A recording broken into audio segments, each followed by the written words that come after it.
देखिए, मैं तो ये कहूँगा कि ये भारत के इतिहास में एक बहुत ही बड़ा कदम है।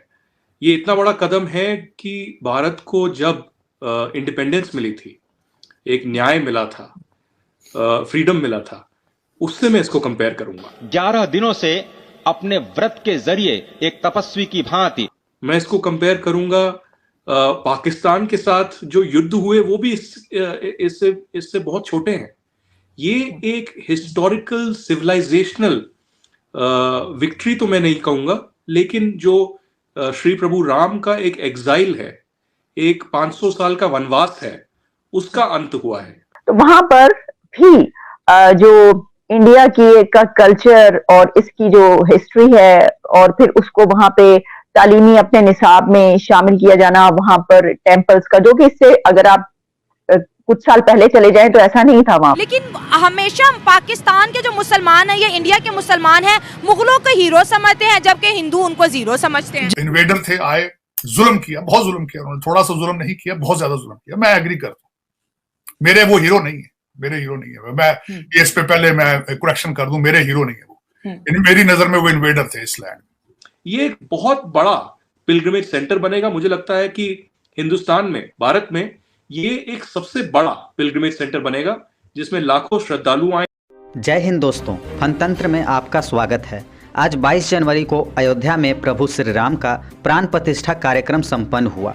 इस कार्यक्रम में लगभग 50 देश के 100 से भी ज़्यादा लोग पहुंचे, जिन्होंने इस कार्यक्रम में बढ़ चढ़कर भाग लिया। इस रामलला के प्राण प्रतिष्ठा कार्यक्रम में भारत के बहुत सारे वीवीआईपी भी आए थे, जिनकी सिक्योरिटी को देखते हुए इंडियन गवर्नमेंट ने 7 लेयर की सिक्योरिटी तैनात कर रखी थी, जिसमें भारत के सबसे खतरनाक कमांडो एसपीजी, एनएसजी, कैट, मार्कोप्स तैनात थे। इस अभेद सिक्योरिटी में एक पक्षी भी पर नहीं मार सकती थी। पूरी अयोध्या स्वर्ग की तरह भगवा रंग से रंगा हुआ था, जो देखने में बेहद ही मनमोहक लग रहा था। श्री राम के नारे तथा भजन से पूरी अयोध्या गूंज रही थी। पूरे देश में राम मंदिर प्राण प्रतिष्ठा के लेकर खुशी का माहौल था तथा देश भर में दिवाली मनाई जा रही थी। अयोध्या को भगवा रंग में देखकर पाक मीडिया से रहा नहीं गया और तरह तरह के बयान दे रहे थे। उनका कहना था कि जब पाकिस्तान में कोई कार्यक्रम का आयोजन होता है तो कोई भी विदेशी मेहमान नहीं आते, लेकिन भारत में एक मंदिर के उद्घाटन में 50 देशों के लोग पहुंचे थे। भारत सच में महान है। तो चलिए देखते हैं कि पाक मीडिया आगे क्या कह रही है। चल चल चल चल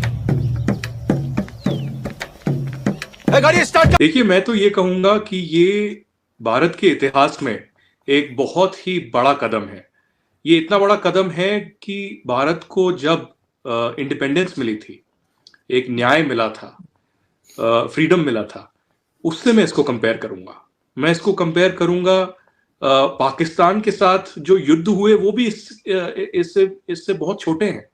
ये एक हिस्टोरिकल सिविलाइजेशनल विक्ट्री तो मैं नहीं कहूंगा, लेकिन जो श्री प्रभु राम का एक एग्जाइल है, एक 500 साल का वनवास है, उसका अंत हुआ है। तो मुझे ये लगता है कि लाखों हिंदुओं की श्रद्धा का ये मुद्दा रहा कई सालों तक, और कई सालों से हिंदुओं को ऐसा भी लगा कि शायद ये दुनिया इसको बुला दे, लीगल सिस्टम इसको बुला दे, और जो पॉलिटिशियन भी हैं इसको बुला दे, और हमको न्याय मिले ही नहीं। लेकिन कई सालों तक खुद हम कहते हैं, क्योंकि एक भारत के न्याय में, न्यायपालिका में एक चीज होती है जिसे कहते हैं ज्यूरिस्टिक पर्सन, और श्री रामलला जो श्री राम है उन्होंने खुद जो है ये केस लड़ा है। तो उनके रिप्रेजेंटेटिव वीएचपी और बाकी हिंदू ऑर्गेनाइजेशंस हो सकती हैं, लेकिन श्री राम ने खुद ये लड़ा है और खुद न्याय जो है उनको मिला है। तो तैयारियां तो बहुत ज्यादा हो रही हैं यहाँ पर। प्रधानमंत्री मोदी का भी आपने भाषण सुना होगा। लाखों श्रद्धालु और जो हिंदू भक्त हैं वो दुनिया भर से अयोध्या पहुंच रहे हैं। अयोध्या बहुत बड़ा एक पिलग्रिमेज सेंटर रहा है बहुत बड़े सालों से, लेकिन वहां पर इजाजत नहीं थी किसी को अंदर जाने की, क्योंकि एक सबजुडिस मैटर था। और डेवलपमेंट भी अनफॉर्चुनेटली कई सालों से अयोध्या में नहीं हुई। मैं 2 बार अयोध्या गया हूं पिछले 10 सालों में, लेकिन एक दिल को ठेस पहुंचती थी जब भी वहां जाते थे, क्योंकि गली कूचों से आप जाते थे।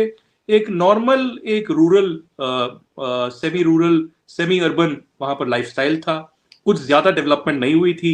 एयरपोर्ट नहीं था, रेलवे स्टेशन था लेकिन बहुत ही बुरी हालत में, होटल ज्यादा नहीं थे।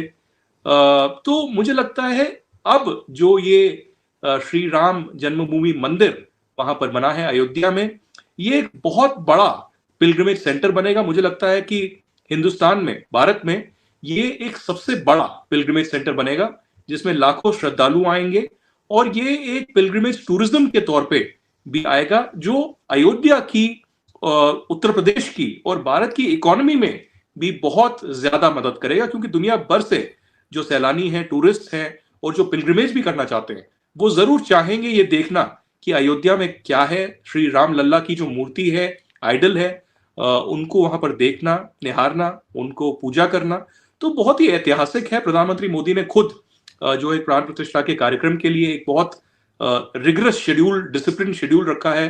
कई दिनों तक वो फास्ट भी कर रहे हैं। वो पूरे भारतवर्ष में अलग अलग मंदिर, तमिलनाडु हो या बाकी जगहें हैं, वहां पर जा रहे हैं, वहां पर सफाई कर रहे हैं, आराधना कर रहे हैं। तो ये एक बहुत ही ऐतिहासिक फैसला है और कई 100 सालों तक जो है इसकी गुनगुनाहट, इसकी वाइब्रेशंस चलती रहेंगी। आज गार्डियन जो कि ब्रिटिश एक पेपर है, उन्होंने भी लिखा है और न्यूयॉर्क पोस्ट ने भी लिखा है कि वहां से मुगलों की हिस्ट्री को निकाला जा रहा है। मैं ठीक है, निकालना चाहिए उनको, मैं समझता हूं। माइनॉरिटी थी, इन्वेडर थे, आए, जुल्म किया, बहुत जुल्म किया उन्होंने, थोड़ा सा जुल्म नहीं किया, बहुत ज्यादा जुल्म किया। मैं एग्री करता हूं, मेरे वो हीरो नहीं है, मेरे हीरो नहीं है। मैं इस पे पहले मैं करेक्शन कर दूं, मेरे हीरो नहीं है वो। मेरी नजर में वो इन्वेडर थे इस लैंड में, और जो भी इन्वेडर आता है जुल्म करता है, चाहे वो ब्रिटिश हो, चाहे ये हो, चाहे वो कोई भी इन्वेडर हो, वो आके ओप्रेस करता है। वो इस तरह, वो इतनी आसान बात नहीं होती वो उससे डील करना, उन्होंने किया। बल्कि मैं आपको आज आरजू मैं बड़ी एक और बात बताना चाहूंगा, मैंने अक्सर लोगों को नहीं बताई। मैं भारत बड़ी दफा गया हूं, आज तक ताजमहल नहीं गया। मैं एक दफा सरकारी डेलीगेशन के साथ गया था, सारा डेलीगेशन चला गया था बस में बैठ के, मैं एहतजाजन नहीं गया था। मुझे शाम को वो सारे अमेरिकन टेबल पर बैठे डिनर पे, उन्होंने पूछा कि बड़ी अनहोनी बात है कि इतनी 7th wonder on the planet, हम सब अमेरिका से आके बस में बैठ के तो आगरा गए थे, आज आप नहीं गए। मैंने कहा था मैं एहतजाज के साथ नहीं गया क्योंकि एक मुगल शहजादे ने भारत की गुर्बत का मजाक उड़ाया था, और उसने इतना पैसा उस ताजमहल पे लगाया था कि उस बिल्डिंग के खर्चे के बाद इंडिया बिकेम इतना वीक हो चुका था, ब्रिटिश कॉलोनी बन गया था। और शहजादे का मजाक क्या था? कहते हैं उसने मोहब्बत की निशानी बनाई, साथ ही उसी मोहब्बत की छोटी बहन से शादी कर ली उसने, और उसकी पता नहीं कितनी बीवी थी उसकी, वो पहली बीवी तो थी नहीं उसकी जी। एक बार देखे ना, क्या कहते हैं जी मोहब्बत की निशानी है। कौन सी मोहब्बत की निशानी यार? वो पहले किसी और की बीवी थी, फिर इसकी बीवी बनी, फिर इसके उसने मोहब्बत में गया, वो मर गई, एक इतनी बड़ी महंगी बिल्डिंग बना के उसकी बहन से शादी कर ली। और अगर तुम लोग नए हो तो सब्सक्राइब करो, वो जो लाल वाला बटन है उस पर फूट फेंक के मारो या फिर मोमबत्ती, मुझे नहीं पता, बस क्लिक हो जाना चाहिए।